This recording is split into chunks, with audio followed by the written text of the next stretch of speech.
Meet Indian HySIS dual-use satellite. HySIS is a hyperspectral imaging Earth observation satellite system.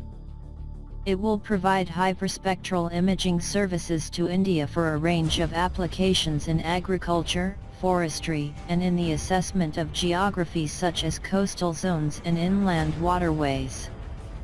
This data will also be accessible to India's defence forces. It carries two payloads.